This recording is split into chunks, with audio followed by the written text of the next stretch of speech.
ನಮಸ್ಕಾರ ಸ್ನೇಹಿತರೆ. ಸಂಕ್ರಾಂತಿ ಹಬ್ಬದ ಸಲುವಾಗಿ ವಿಶೇಷವಾಗಿ ವಿವಿಧ ರಾಶಿಗಳ ಮೇಲೆ ಮಕರ ಸಂಕ್ರಾಂತಿಯ ಫಲಾಫಲ ಹೇಗಿದೆ ಅನ್ನೋದನ್ನು ಹೇಳ್ತಾ ಇದ್ದೀನಿ. ಅಂದು ಯಾವ ರಾಶಿಯವರು ಏನು ಮಾಡಬೇಕು ಅಂತ ಇಲ್ಲಿ ಅದನ್ನು ಕೂಡ ಹೇಳ್ತಾ ಇದ್ದೀನಿ. ಮಕರ ಸಂಕ್ರಾಂತಿ ದಿನದಂದು ವಿವಿಧ ರಾಶಿಯವರು ತಮ್ಮದೇ ಆದ ಮಾದರಿಯಲ್ಲಿ ಸೂರ್ಯನಿಗೆ ಪೂಜೆಯನ್ನು ಅರ್ಪಿಸಬೇಕು. ಕೇವಲ ಪೂಜೆಯನ್ನು ಮಾಡಿದ್ರೆ ಯಾವುದೂ ಉಪಯೋಗ ಇರೋದಿಲ್ಲ. ಮೊದಲನೇದಾಗಿ ಮಾಡಬೇಕಾದ ಅಂದರೆ ದಾನ ಧರ್ಮ ಅಂದರೆ ಬಹಳ ಮುಖ್ಯ ಆಗಿರ್ತದ ಅಂತಲೇ ಹೇಳ್ಬೋದು. ಇದು ವರ್ಷದ ಮೊದಲ ಹಬ್ಬ ಅಂದರೆ ನಾವು ಉಗಾದಿ, ಆದರೆ ಕ್ಯಾಲೆಂಡರ್ನ ವರ್ಷದ ಪ್ರಕಾರ ನೋಡ್ಬೇಕಂದ್ರೆ ಈ ಮಕರ ಸಂಕ್ರಾಂತಿ ಹಬ್ಬವೇ ಮೊದಲ ವರ್ಷ ಅಂತಲೇ ಹೇಳ್ಬೋದು, ಅಂದರೆ ಮೊದಲನೇ ವರ್ಷದ ಹಬ್ಬ. ಇನ್ನು ಸೂರ್ಯನು ದಕ್ಷಿಣದಿಂದ ಉತ್ತರಕ್ಕೆ ತನ್ನ ಪಥವನ್ನು ಬದಲಾಯಿಸ್ತಾನೆ. ಇದನ್ನು ಉತ್ತರಾಯಣ ಅಂತ ಹೇಳಿ ಕರಿತೀವಿ. ಉತ್ತರಾಯಣ ಎದಕ್ಕಂತಾರೆ, ದಕ್ಷಿಣಾಯನ ಎದಕ್ಕಂತಾರೆ ಅಂತೇಳಿ ಈಗಾಗಲೇ ನಾನು ಹಿಂದಿನ ವಿಡಿಯೋಗಳಲ್ಲಿ ಹೇಳಿದ್ದೀನಿ.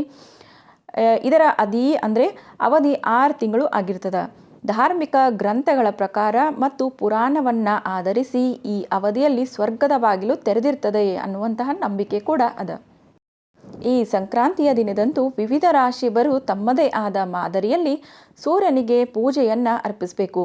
ಕೇವಲ ಪೂಜೆಯನ್ನು ಮಾಡಿದ್ರೆ ಯಾವುದೂ ಉಪಯೋಗ ಇರೋದಿಲ್ಲ. ಮೊದಲನೇದಾಗಿ ಮಾಡಬೇಕಾದಂದರೆ ದಾನ ಧರ್ಮ ಅತಿ ಮುಖ್ಯವಾಗ್ತದೆ. ದೈವಂ ಮನುಷ್ಯ ರೂಪಾನಿ ಎಂಬ ವಾಕ್ಯದಂತೆ ಇದರ ಅನ್ವಯ ಪ್ರತಿಯೊಬ್ಬರಲ್ಲೂ ದೇವರ ಅಂಶ ಇರ್ತದ ಅಂತಲೇ ಹೇಳ್ಬೋದು. ಅದೇ ರೀತಿ ಈ ವಿಚಾರವೂ ಸಹ ಮಾಡಬೇಕಾಗ್ತದೆ. ಜಾತಕದಲ್ಲಿ ಲಗ್ನವನ್ನು ಪರಿಗಣಿಸಬೇಕು. ಆದರೆ ಲಗ್ನದ ಅರಿವು ಇಲ್ಲದೆ ಹೋದಲ್ಲಿ ರಾಶಿಯವನು ನಾವು ಯಾವ ರಾಶಿ ಅದೇವಿ ಅಂಥೇಳಿ ಅದನ್ನು ನೋಡಿಕೊಂಡು ಪೂಜೆಗಳನ್ನು ಮಾಡಬೇಕಾಗ್ತದೆ. ಬೆಳಗಿನ ವೇಳೆ 8 ಗಂಟೆಯ ಒಳಗೆ ಸೂರ್ಯನ ಪೂಜೆಯನ್ನು ಮಾಡೋದು ಶ್ರೇಷ್ಠ. ಸೂರ್ಯನಿಗೆ ಕೆಂಪು ಹೂಗಳನ್ನು ಅರ್ಪಿಸೋದು ಒಳ್ಳೆಯದು. ತಾಮ್ರದ ಸಣ್ಣ ಪಾತ್ರೆಯಲ್ಲಿ ನೀರನ್ನು ತೆಗೆದುಕೊಂಡು ಶುದ್ಧವಾದ ನೀರನ್ನು ತೆಗೆದುಕೊಡ್ರಿ. ಅದೇ ರೀತಿ ಸೂರ್ಯನಿಗೆ 12 ಅರ್ಘ್ಯವನ್ನು ನೀಡಬೇಕು. ಉಳಿದಂತೆ ಪಂಚಾಮೃತದ ಅಭಿಷೇಕ ಅಂದರೆ ಅದು ಕೂಡ ಮಾಡಿದ್ರೂ ಕೂಡ ನಡೀತದೆ. ಷೋಡಶೋಪಚಾರ ಪೂಜೆಯನ್ನು ಮಾಡಬೇಕು. ಉಳಿದಂತೆ ಪ್ರತ್ಯೇಕ ರಾಶಿಗಳಿಗೂ ವಿಭಿನ್ನ ರೀತಿಯಲ್ಲಿ ಪರಿಹಾರವು ನಾನು ಹೇಳ್ತಾ ಹೋಗ್ತೀನಿ. ಈ ಅವಧಿಯಲ್ಲಿ ಬೆಳಗಿನ ವೇಳೆಯಲ್ಲಿ ಮಾತ್ರ ಆದಿತ್ಯ ಹೃದಯ ಅಥವಾ ಸೌರ ಸೂಕ್ತವನ್ನು ಪಠನೆ ಮಾಡೋದು ಕೂಡ ಒಳ್ಳೆಯದು.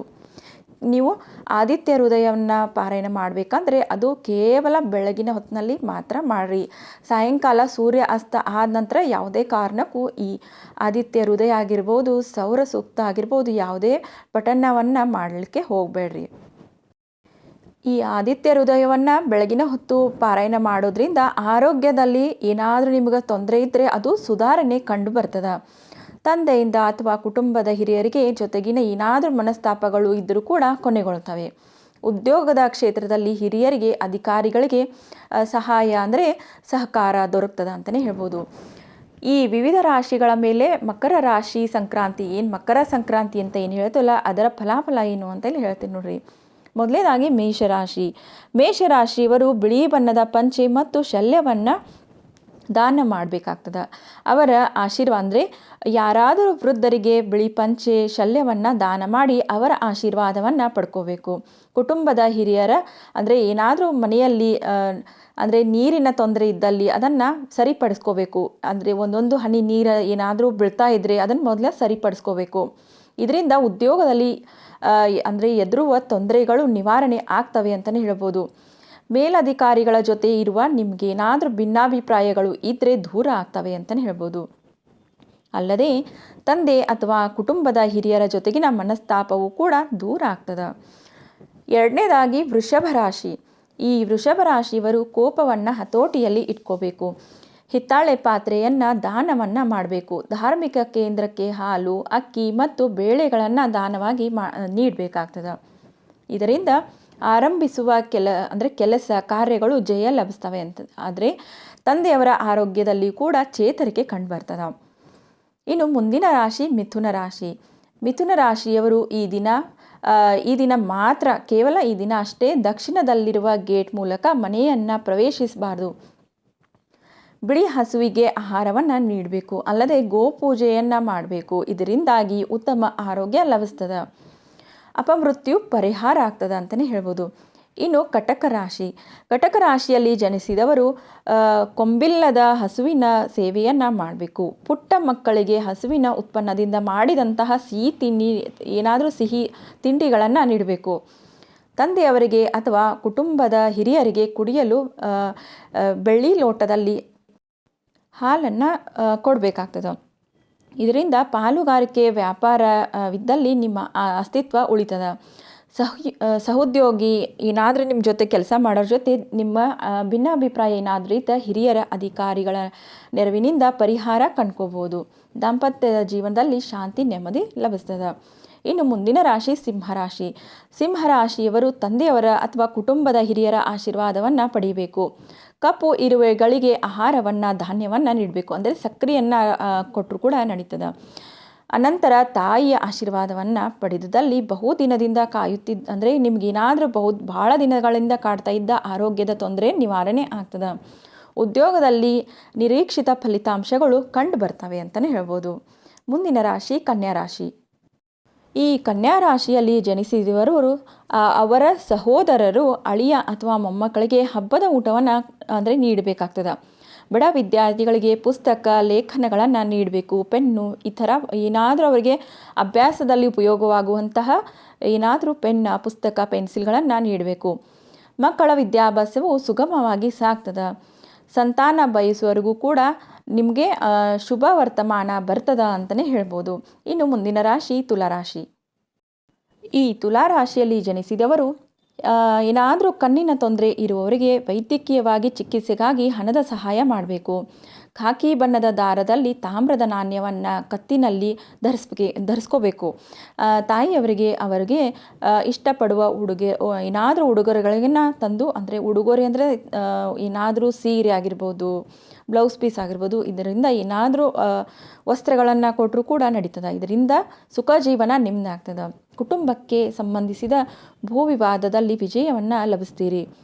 ಕುಟುಂಬದಲ್ಲಿನ ಸ್ತ್ರೀಯರ ಆರೋಗ್ಯದ ಕಡೆಗೆ ಚೇತರಿಕೆ ಉಂಟಾಗ್ತದೆ. ಇನ್ನು ಮುಂದಿನ ರಾಶಿ ವೃಶ್ಚಿಕ ರಾಶಿ. ವೃಶ್ಚಿಕ ರಾಶಿಯಲ್ಲಿ ಜನಿಸಿದವರು ಕುಟುಂಬದ ಹಿರಿಯರ ಆಶೀರ್ವಾದವನ್ನು ಪಡ್ಕೋಬೇಕು. ಯಾತ್ರಾ ಸ್ಥಳಗಳಿಗೆ ಭೇಟಿ ನೀಡುವಂತಹ ವಯೋವೃದ್ಧರಿಗೆ ಹಣದ ಸಹಾಯವನ್ನು ಮಾಡಿದರೆ ಶುಭ ಫಲಗಳು ದೊರೀತವೆ. ಯಾವುದೇ ಅಂದರೆ ಅತಂತ್ರ ಸ್ಥಿತಿಯಲ್ಲಿ ಕೂಡ ದಿಟ್ಟವಾದ ನಿರ್ಧಾರವನ್ನು ತೆಗೆದುಕೊಳ್ಳಲಿಕ್ಕೆ ಹೋಗಲೇಬೇಡಿ. ನಿಮ್ಮ ಹಿರಿಯ ಸಹೋದರ ಅಥವಾ ಸಹೋದರಿಯರಿಗೆ ಅನುಕೂಲ ಉಂಟಾಗ್ತದೆ. ಅದೇ ರೀತಿ ಮುಂದಿನ ರಾಶಿ ಧನುರಾಶಿ. ಧನುರಾಶಿಯಲ್ಲಿ ಜನಿಸಿದವರು ಉಚಿತವಾದ ಉಡುಗೊರೆಗಳನ್ನು ಯಾರಿಂದಲೂ ಪಡೀಲಿಕ್ಕೆ ಹೋಗಬೇಡ್ರಿ. ಆತ್ಮೀಯರಿಗೆ ಎಳನೀರು ಅಥವಾ ತೆಂಗಿನಕಾಯಿಯಿಂದ ಮಾಡಿದಂತಹ ಸಿಹಿ ತಿಂಡಿಯನ್ನು ನೀಡಿರಿ. ಧಾರ್ಮಿಕ ಕೇಂದ್ರಕ್ಕೆ ಎಣ್ಣೆ ಮತ್ತು ಬಾದಾಮಿಗಳನ್ನು ನೀಡಿರಿ. ಇದರಿಂದ ಆಡುವ ಭಾಷೆಯ ಮೇಲೆ ಮತ್ತು ಮಾತಿನ ಮೇಲೆ ಹಿಡಿತ ಉಂಟಾಗ್ತದೆ. ಎದುರಾಗುವ ವಿವಾದಗಳು ಅಂದರೆ ಮರೆ ಆಗ್ತವೆ ಅಂತಲೇ ಹೇಳ್ಬೋದು. ಅದಲ್ಲದೆ ಕುಟುಂಬದಲ್ಲಿ ಶಾಂತಿ ನೆಮ್ಮದಿ ನೆಲೆಸ್ತದೆ. ಉದ್ಯೋಗ ಕ್ಷೇತ್ರದಲ್ಲಿ ಅಧಿಕಾರಿಗಳಾಗಿದ್ದರೆ ನಿಮ್ಮ ಮಾತಿನ ವಿಶೇಷವಾದ ಗೌರವ ನೀಡುತ್ತದೆ ಅಂತಲೇ ಹೇಳ್ಬೋದು. ಇನ್ನು ಮುಂದಿನ ರಾಶಿ ಮಕರ ರಾಶಿ. ಮಕರ ರಾಶಿಯಲ್ಲಿ ಜನಿಸಿದವರು ಮನೆಯಲ್ಲಿನ ಪೂಜಾ ಕೇಂದ್ರದಲ್ಲಿ ತುಪ್ಪದ ದೀಪವನ್ನು ಹೊತ್ತಿಸಬೇಕು. ಮನೆಯಲ್ಲಿ ಕತ್ತಲೆ ಆವರಿಸಿದಂತೆ ಅಂದರೆ ಆವತ್ತಿನ ದಿವಸ ಅಂದರೆ ದೀಪ ಆರಬಾರ್ದಂಗೆ ನೋಡ್ಕೋಬೇಕಾಗ್ತದೆ. ಅಂದರೆ ಕತ್ತಲೆ ಆವರಿಸಿದಂತೆ ನೋಡ್ಕೊರಿ. ನಿಮ್ಮಿಂದ ದೂರವಾಗಿರುವ ಏನಾದರೂ ಆತ್ಮೀಯರಿಗೆ ಸಿಹಿ ತಿಂಡಿಗಳನ್ನು ತುಪ್ಪವನ್ನು ಅಂದರೆ ಕೊಟ್ಟು ಅಂದರೆ ಅವರಿಗೆ ಸಮಾಧಾನ ಮಾಡಬೇಕು ಅಂತಲೇ ಹೇಳ್ಬೋದು. ಕಿರಿಯ ಯಾರಾದರೂ ಸೋದರ ನಿಮ್ಗಿಂತ ಚಿಕ್ಕವರು ಯಾರಾದರೂ ಇದ್ದರೆ ಅವರಿಗೆ ಇಷ್ಟವಾದ ತಿಂಡಿಗಳನ್ನು ನೀಡಬೇಕಾಗ್ತದೆ. ತೊಂದರೆ ಪಡುವವರಿಗೆ ಸಹಾಯವನ್ನು ಮಾಡಬೇಕು. ಇದರಿಂದ ಉದ್ಯೋಗ ಕ್ಷೇತ್ರದಲ್ಲಿ ಹಿರಿಯ ಅಧಿಕಾರಿಗಳಿಂದ ನೀವು ಪ್ರಶಂಸೆಯನ್ನು ಪಡ್ಕೋತೀರಿ. ಇನ್ನು ಮುಂದಿನ ರಾಶಿ ಕುಂಭರಾಶಿ. ಕುಂಭರಾಶಿಯಲ್ಲಿ ಜನಿಸಿದವರು ಮನೆ ಮುಂಭಾಗದಲ್ಲಿ ಮತ್ತು ಹಿಂಭಾಗದಲ್ಲಿರುವ ಏನಾದರೂ ಜಾಗ ಅಂದರೆ ಕ್ಲೀನಾಗಿ ಶುಚಿಯಾಗಿ ಇಟ್ಕೋಬೇಕು. ಪ್ರತಿದಿನ ನಿತ್ಯ ಬಳಸುವ ದಿನಬಳಕೆ ಅಂದರೆ ಕಬ್ಬಿಣದ ವಸ್ತುಗಳನ್ನು ಶುಚಿಯಾಗಿ ಇಟ್ಕೋಬೇಕು. ಇದರಿಂದ ಅನಾವಶ್ಯಕ ಓಡಾಟಗಳು ಕಡಿಮೆ ಆಗ್ತವೆ. ಅಂದರೆ ಏನಾದರೂ ನಿಮಗೆ ಮನಸ್ಸಿಗೆ ಬೇಡವಾಗಿರುವ ವಿಚಾರಗಳಿಗೆ ಮಾಡುವ ಖರ್ಚು ವೆಚ್ಚಗಳು ಕಡಿಮೆ ಆಗ್ತವೆ ಮತ್ತು ದೃಷ್ಟಿ ದೋಷವೂ ಕೂಡ ನಿವಾರಣೆ ಆಗ್ತವೆ. ಇನ್ನು ಮುಂದಿನ ರಾಶಿ ಮೀನರಾಶಿ, ಕೊನೆ ರಾಶಿ ಆಗಿರ್ತದೆ. ಮೀನರಾಶಿಯಲ್ಲಿ ಜನಿಸಿದವರು ಪಕ್ಷಿಗಳಿಗೆ ನೀರು ಮತ್ತು ಆಹಾರದ ವ್ಯವಸ್ಥೆ ಏನಾದರೂ ಮಾಡಬೇಕಾಗ್ತದೆ. ಬಡವರಿಗೆ ಬಗ್ಗದವರಿಗೆ ಏನಾದರೂ ಹಣದ ಸಹಾಯವನ್ನು ಮಾಡಿರಿ. ಇದರ ಜೊತೆಗೆ ಮನೆಯಲ್ಲಿರುವ ಕೆಟ್ಟು ಹೋದ ಲೋಹದ ಪದಾರ್ಥವನ್ನು ಅಂದರೆ ಕೊಟ್ಟು ಬಿಡ್ರಿ, ಅಂದರೆ ಮಾರಿಬಿಡ್ರಿ ಅದನ್ನ. ಇದರಿಂದ ಅನಾವಶ್ಯಕ ಖರ್ಚು ವೆಚ್ಚಗಳು ಕಡಿಮೆ ಆಗ್ತವೆ. ಸೋದರ ಅಥವಾ ಸೋದರಿಯರಿಗೆ ಹಣಕಾಸಿನ ಕೊರತೆ ಕಡಿಮೆ ಆಗ್ತದೆ ಅಂತಲೇ ಹೇಳ್ಬೋದು. ಇಷ್ಟು ಸಂಕ್ರಾಂತಿ ದಿನ ಮಾಡುವಂತಹ ನಿಮಗೆ ಒಂದೊಂದು ಯಾವ್ಯಾವ ರಾಶಿಯವರಿಗೆ ಏನೇನು ಮಾಡಬೇಕು ಅಂತ ಇಲ್ಲಿ ಹೇಳಿದ್ದೀನಿ. ಅದೇ ರೀತಿ ಮತ್ತೆ ಸಂಕ್ರಾಂತಿಗೆ ಸಂಬಂಧಿಸಿದ ಇನ್ನೂ ಕೆಲವು ವಿಚಾರಗಳು ಮತ್ತೆ ಮುಂದಿನ ವಿಡಿಯೋದಲ್ಲಿ ತಿಳಿಸ್ಕೊಡ್ತೀನಿ ಸ್ನೇಹಿತರೆ. ಎಲ್ಲರೂ ನನ್ನ ವಿಡಿಯೋವನ್ನು ಲೈಕ್ ಮಾಡಿ, ಕಮೆಂಟ್ ಮಾಡಿ, ನಿಮ್ಮ ಅನಿಸಿಕೆ ಏನಾದರೂ ಇದ್ದರೆ ನನಗೆ ತಿಳಿಸ್ರಿ ಅಂತ ಹೇಳ್ತಾ ಮತ್ತೆ ಮುಂದಿನ ವಿಡಿಯೋದಲ್ಲಿ ಸಿಗ್ತೀನಿ ಸ್ನೇಹಿತರೆ. ಎಲ್ಲರಿಗೂ ನಮಸ್ಕಾರ.